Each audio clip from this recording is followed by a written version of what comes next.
time.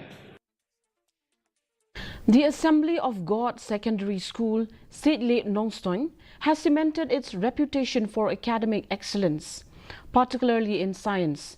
The school has secured first place for 5 times at the district level science exhibition and 4 times at the state level, earning recognition for student innovation. In 2019, it qualified for the national level science exhibition in Kolkata, and in 2024, it represented itself at the Northeast Science Fair.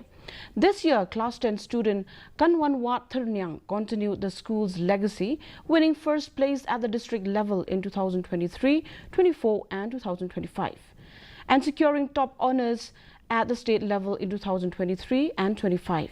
Headmaster Dr. Reverend M.S. Nongrem praised the students' dedication, crediting their success to their hard work and their mentorship of science teacher Kamper Puwen.